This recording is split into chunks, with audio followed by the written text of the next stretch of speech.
79 years. That's the average lifespan of an American citizen.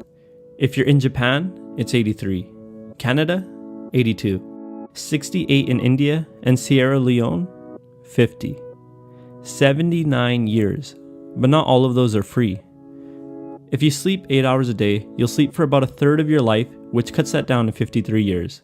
If you're like 68% of American students, you'll study from kindergarten to grade 12 and then head to college right after. This takes 3 years worth of time from your life and brings the total down to 50. If you spend a typical 45 years of your life working full-time at 40 hours a week, this amounts to 93,600 hours or 12 years of time, which brings the total down to 38 years. If you retire at the current average age of 63, you'll spend about 16 years of your life in retirement, which might be nice, but some statistics show that 68% of people over the age of 65 suffer from some sort of disablement and require long-term care. So that's not exactly the freest time in your life. So that brings the total down to 22 years. The average American spends a little over 10% of their life cooking, cleaning, eating, or doing housework. This amounts to 8 years of their life and brings the total down to 14 years. The average American will spend a bit over 2.5% of their life taking care of kids or family, which amounts to roughly 2 years and brings the total down to 12 years. I think most people will agree that those activities are fairly standard and usually considered non-negotiables. They're gonna happen in our lives. So that means we have 12 years worth of absolute freedom, right? Well, if you're a typical young adult, you spend about 5 hours a day on your phone, which amounts to 118,625 hours over your lifetime, or roughly 15 years. So there goes all your free time. Or maybe you're not like those young adults. You don't even have a phone.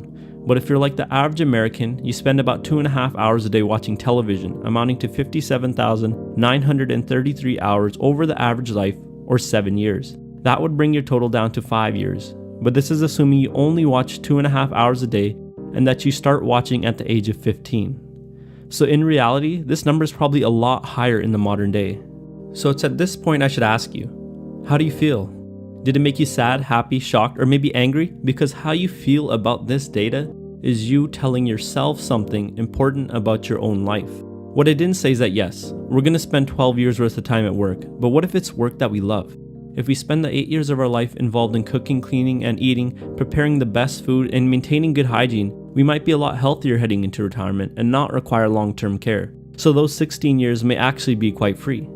That time spent eating, are we mindlessly eating? Or are we being present and enjoying the flavors in every bite? When we're taking care of our kids or family, are we thinking about what happened in the past or the future? Or are we indulging in the present and making new memories?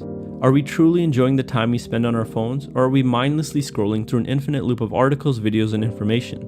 Do we enjoy watching TV? Or is it just something to do when there's nothing to do? The exact precision of the numbers I presented isn't important. What is important is the feeling the information gave you. What I'm trying to say is that life, even if we are truly free for the whole 79 years, is extremely short. Life has been around for 3.8 billion years on Earth. You and I are just the tiniest of tiniest specks in existence. Whether we like it or not, our clocks are constantly draining. Our most precious asset, our time, is constantly being fought over, and we might never come back. If you're working a job you hate, that's 12 years of your life gone. If you aren't healthy or financially prepared for retirement, that's another 16 years gone. If you're in the habit of constantly checking your phone or going home and watching TV on the couch all day, and you don't really enjoy these activities, that's at least another 10 years of your life gone. So it's time to make a decision. We can do what we think we're supposed to do or what people tell us to do. Passively let life pass by and keep on thinking that we have a lot of time left.